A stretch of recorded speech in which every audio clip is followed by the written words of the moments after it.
영상 시작 전 여러분들의 구독과 좋아요는 큰 힘이 됩니다. 봄바람이 살랑이는 5월의 어느 날이었습니다. 지연은 평소보다 늦게 귀가했어요. 현관문을 열자 불빛 하나 없는 어두운 집 안에 준호가 소파에 앉아 있었죠. 피곤한 기색이 역력한 얼굴로 지연은 신발을 벗었습니다. 오늘도 회식이었어. 준호는 묵묵히 고개를 끄덕이며 지연의 가방을 받아들었습니다. 많이 마셨네, 냄새가 심하구나 하고. 중얼거리자 지연은 고개를 돌리며 샤워하고 싶다고 답했어요. 준호와 지연은 35살과 31살의 결혼 3년차 부부입니다. 준호는 대기업 과장으로 바쁜 나날을 보내고 지연은 서울시청에서 근무하는 공무원이죠. 평범한 삶이었습니다. 적어도 2달 전까지는 그랬습니다. 최근 들어 지연의 회식과 외근이 잦아졌어요. 1달 전만 해도 일주일에 1번 정도였던 회식이 이제는 거의 매일 이어졌습니다. 준호는 처음엔 이해하려 했죠. 시청 업무가 바쁜 시기라고 생각했으니까요. 하지만 지연이 술에 취해 돌아오는 날이 계속되자 마음 한편에 의문이 생겼습니다. 욕실에서 샤워하는 소리가 들리는 동안 준호는 식탁에 차려둔 간단한 야식을 바라보았어요. 차갑게 식어버린 된장찌개와 밑반찬들, 지연을 위해 준비한 음식이었지만 오늘도 먹히지 않을 거란 걸 알았습니다. 요즘은 항상 회식하고 왔다며 배불러서 먹지 못한다고 했으니까요. 피곤하다며 침대에 쓰러진 지연을 바라보며 준호는 한숨을 내쉬었어요. 다가가 이불을 덮어주려는데 지연에게서 나는 향수 냄새가 코끝을 스쳤습니다. 평소 지연이 쓰던 향수와는 다른 낯선 향이었죠. 술 냄새와 섞여 묘한 불안감을 주는 향기였습니다. 다음 날 아침 준호가 출근 준비를 하는 동안 지연은 평소보다 공들여 화장을 했어요. 새로 산 듯한 립스틱을 바르고 손톱까지 정성스레 관리하는 모습이 준호의 눈에 들어왔습니다. 왜 이렇게 꾸미고 나가? 라고 묻자 지연은 아무렇지 않게 웃으며 요즘 부서 분위기가 좀 바뀌어서 그렇다고 대답했어요. 준호는 그 말을 듣고 더 말을 잇지 못했습니다. 이렇게 매일 조금씩 변해가는 지연을 바라보며 준호는 희미한 균열이 생겨나고 있음을 느꼈어요. 사랑하는 아내가 조금씩 낯설어지고 있었습니다. 그것이 무엇인지 확실히 알 수 없었지만 분명 뭔가가 잘못되어 가고 있다는 직감이 들었죠. 동료들과의 회의를 마친 준호는 회사 구내식당에서 점심을 먹고 있었습니다. 옆자리에서 동료가 건네는 말에 웃으며 고개를 끄덕이지만 마음은 온통 지연 생각뿐이었어요. 문득 핸드폰을 들어 지연에게 전화를 걸었습니다. 지연아, 오늘 저녁에 같이 먹을까? 오랜만에 데이트하고 싶은데. 준호의 말에 지연은 잠시 침묵했어요. 잠시 후 미안해, 오늘은 선배랑 외근 가야 하고 바로 회식 자리로 갈 거야. 다음에 하자. 라고 서둘러 답했습니다. 말을 마치기도 전에 전화가 끊겼죠. 준호는 한동안 끊어진 전화를 바라보았어요. 집으로 돌아와 텅 빈 거실을 바라보던 준호는 문득 옷장을 열었습니다. 지연의 옷들 사이에서 전에 본 적 없는 원피스가 눈에 들어왔어요. 검은색 바탕에 작은 꽃무늬가 있는 우아한 디자인이었죠. 가격표가 떨어진 흔적이 아직 남아 있었습니다. 지연은 이런 스타일을 좋아하지 않았는데 준호는 의아함을 느꼈어요. 주말 아침 준호는 세탁물을 정리하다가 지연의 가방을 발견했습니다. 무심코 안을 들여다보던 중 접힌 종이 한 장이 보였어요. 펼쳐보니 호텔 영수증이었죠. 날짜는 며칠 전 지연이 회식이 있다고 했던 날이었습니다. 준호의 심장이 내려앉는 기분이었어요. 영수증을 다시 가방에 넣고 평소처럼 행동하려 했지만 머릿속은 복잡했습니다. 그날 저녁 지연이 돌아오자 준호는 영문사전을 들고 소파에 앉아 있었죠. 반갑게 맞이하며 자연스럽게 물었어요. 그날 회식. 재미있었어. 며칠 전 호텔 영수증이 있던 날 말이야. 지연은 잠시 눈을 깜빡이더니 금세 자연스러운 미소를 지었습니다. 응, 분위기 좋았어. 부장님도 오시고. 다들 즐거웠지. 대수롭지 않게 이야기하며 욕실로 향했어요. 준호는 지연의 뒷모습을 바라보며 가슴이 무거워졌습니다. 다음날 출근길에 준호는 지연의 회사 후배인 경민에게 전화를 걸었어요. 지난번 우연히 만났을 때 명함을 받아두었던 것이 생각났죠. 경민에게 며칠 전 회식에 대해 물어보자 의아한 목소리가 돌아왔습니다. 그날 회식 없었어요. 다들 각자 퇴근했는데요. 지연 선배님도 평소보다 일찍 나가셨어요. 준호는 전화를 끊고 한동안 그 자리에 서 있었습니다. 귓가에서 경민의 말이 메아리 쳤어요. 그날 회식 없었어요. 모든 것이 거짓이었다는 사실을 직면하는 순간이었죠. 준호는 천천히 걸음을 옮기며 마음을 추스르기 위해 노력했습니다. 어쩌면 경민이 착각했을지도 모른다는 희미한 희망을 안고 지연의 다른 동료들에게도 연락을 취했어요. 하지만 모두가 같은 대답을 했습니다.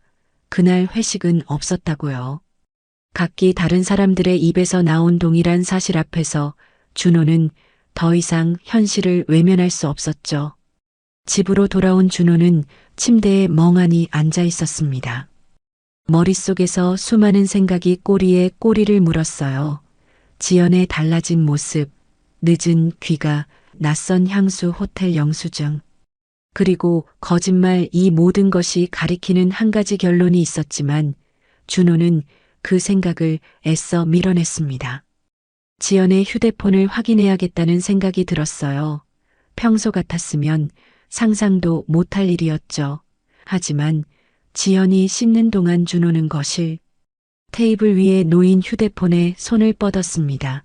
비밀번호를 입력하자 화면이 열렸어요. 결혼기념일이었죠. 최근 통화 기록을 확인해 보니 민수라는 이름이 자주 등장했습니다.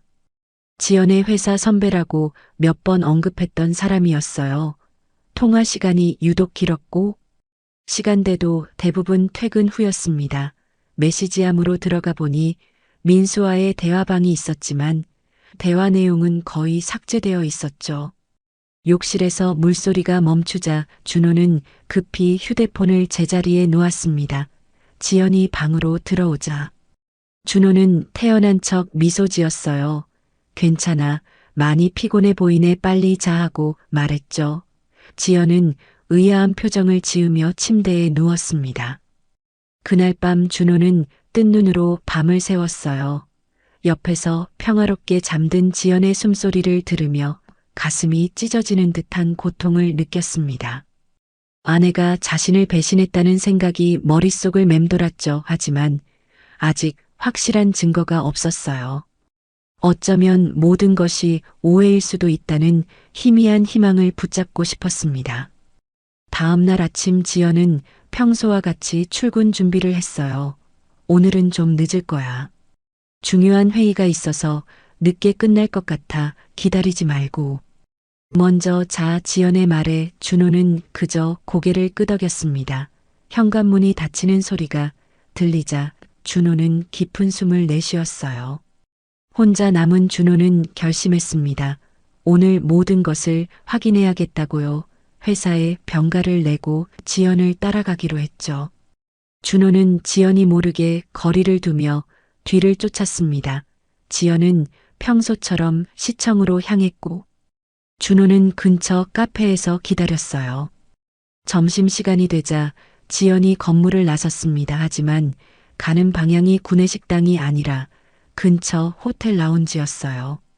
그곳에서 누군가를 만나는 모습이 보였죠. 준호는 조금 더 가까이 다가가 창가 자리에 앉았습니다. 그리고 마침내 그를 보았어요.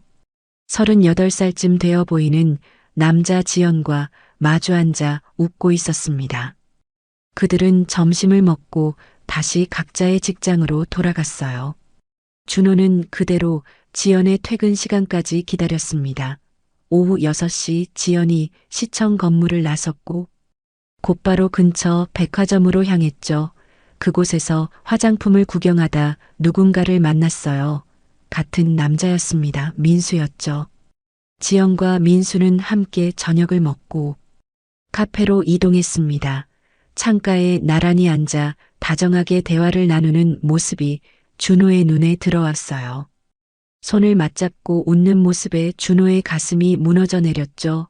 그 순간 준호는 휴대폰을 꺼내 그들의 모습을 몰래 사진으로 담았습니다. 카페에서 나온 지연과 민수는 근처 호텔로 향했습니다. 준호는 멍한 상태로 그들을 뒤따라갔어요. 현실이라고 믿기 싫었지만 눈앞에 펼쳐진 광경은 분명 현실이었죠. 호텔 로비에 들어서는 두 사람의 모습을 보며 준호는 마지막 사진을 찍었습니다. 차가운 바람이 준호의 뺨을 스쳤어요. 어둠 속에 서서 호텔 불빛을 바라보는 준호의 눈에서 뜨거운 눈물이 흘러내렸습니다. 3년의 결혼 생활. 그 모든 시간이 헛된 것처럼 느껴졌죠. 준호는 천천히 걸음을 옮겼습니다. 집으로 돌아가야 했어요. 집에 도착한 준호는 소파에 앉아 멍하니 시간을 보냈습니다. 자정이 가까워졌을 때 현관문 열리는 소리가 들렸어요. 지연이 돌아왔죠. 준호는 일부러 불을 끄고 앉아 있었습니다. 어둠 속에서 준호를 발견한 지연은 깜짝 놀랐어요. 아직 안 잤어. 늦게까지 회의가 길어졌어. 지연의 말에 준호는 대답하지 않았습니다. 그저 조용히 바라볼 뿐이었죠. 지연은 불안한 듯 준호의 침묵에 당황했어요. 무슨 일 있어? 왜 그래? 지연의 질문에도 준호는 여전히 침묵했습니다. 지연은 서둘러 씻고 잠자리에 들었어요. 준호는 거실 소파에서 밤을 새웠죠. 새벽녘 지연이 깊이 잠든 것을 확인한 준호는 조용히 침실로 들어갔습니다. 지연의 휴대폰을 들어 잠금을 해제했어요. 사진첩으로 들어가 최근 사진들을 확인했습니다. 그곳에는 준호가 전혀 알지 못했던 지연의 모습이 담겨 있었죠. 민수와 함께 찍은 수많은 사진들, 데이트 장면들. 그리고 호텔방에서 찍은 사진들까지. 준호는 천천히 사진들을 넘겨보며 마음이 무너져 내렸습니다. 더 이상 의심할 여지가 없었어요. 아내의 배신은 명백했죠. 준호는 증거가 될 만한 사진들을 자신의 휴대폰으로 전송했습니다. 그리고 조용히 침실을 나왔어요. 거실 소파에 앉아 동이 틀 때까지 생각에 잠겼죠. 이제 무엇을 해야 할지 결정해야 했습니다. 아침이 밝았습니다. 지연이 일어나 준호를 발견하고 놀란 표정을 지었어요. 밤새 잠을 자지 않은 준호의 모습에 지연은 불안한 기색이 역력했죠. 무슨 일이야? 왜 여기서 잤어? 지연의 물음에 준호는 천천히 입을 열었습니다. 호텔은 편했어. 어젯밤에 준호의 말에 지연의 얼굴이 하얗게 변했어요. 무슨 소리야? 그게 무슨 말이야? 당황한 지연의 목소리가 떨렸죠. 준호는 침착하게 휴대폰을 꺼내 지연에게 건넸습니다. 화면에는 지연과 민수가 호텔로 들어가는 사진이 있었어요. 지연은 그 자리에 얼어붙었습니다. 말을 잇지 못하고 충격에 빠진 모습이었죠. 준호는 계속해서 다른 사진들도 보여주었어요. 카페에서 손을 잡고 있는 모습, 다정하게 대화하는 장면. 그리고 지연의 휴대폰에서 가져온 더 노골적인 사진들까지 모든 증거를 내보였습니다. 지연은 마침내 무릎을 꿇고 울기 시작했어요. 미안해, 정말 미안해, 용서해줘, 제발 실수였어. 지연의 흐느낌에도 준호의 마음은 이미 얼어붙어 있었죠. 준호는 준비해둔 서류 봉투를 테이블 위에 올려놓았습니다. 이혼 서류였어요. 끝이다. 준호의 단호한 선언이 침묵 속에 울려 퍼졌습니다. 이혼 서류를 본 지연의 얼굴이 창백하게 변했습니다. 울음을 그치며 떨리는 목소리로 말했어요. 제발 한 번만 기회를 줘. 다시는 이런 일 없을 거야. 내가 잘못했어. 준호는 고개를 저었죠. 3년 동안 매일 속였어. 그게 한 번의 실수야, 차갑게 말하며 준호는 자리에서 일어났습니다. 준호는 변호사와의 상담을 마치고 사무실을 나왔어요. 상간자 소송과 이혼 소송을 동시에 진행하기로 했죠. 변호사는 충분한 증거가 있으니 승소 가능성이 높다고 했습니다. 준호는 무거운 발걸음으로 거리를 걸었어요. 이제 집으로 돌아가 짐을 정리해야 했습니다. 아파트에 도착하자 지연은 이미 출근한 상태였어요. 준호는 필요한 물건들만 가방에 챙겼죠. 옷가지와 중요한 서류들, 그리고 결혼 전부터 가지고 있던 개인 물품들. 준호는 침실을 둘러보았습니다. 3년 동안 지연과 함께 보낸 공간이었죠. 이제는 낯설게 느껴지는 곳이었어요. 친구의 원룸으로 짐을 옮긴 준호는 회사에 일주일간의 휴가를 신청했습니다. 정신을 추스르고 앞으로의 일을 계획해야 했어요. 저녁이 되자 지연에게서 수십 통의 부재중 전화와 문자가 와 있었죠. 준호는 그 어떤 연락도 받지 않았습니다. 다음 날 준호는 민수의 회사를 찾아갔어요. 로비에서 기다리다 점심시간에 나오는 민수를 발견했죠. 준호는 그에게 다가가 자신을 소개했습니다. 지연의 남편입니다. 민수의 얼굴이 굳어졌어요. 당황한 기색이 역력했죠. 준호는 차분한 목소리로 말했습니다. 잠깐 이야기 좀 할 수 있을까요? 근처 커피숍으로 자리를 옮긴 두 사람. 민수는 어색하게 자리에 앉았어요.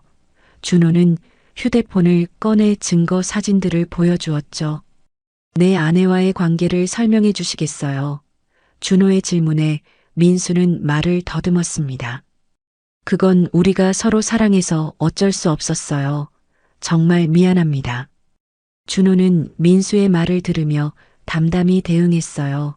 상간자 소송을 제기할 예정이라고 알렸죠. 그리고 지연의 회사와 민수의 회사에도 이 사실을 알릴 것이라고 말했습니다. 민수의 얼굴이 하얗게 질렸어요. 그러지 마세요. 내 가정이 있습니다.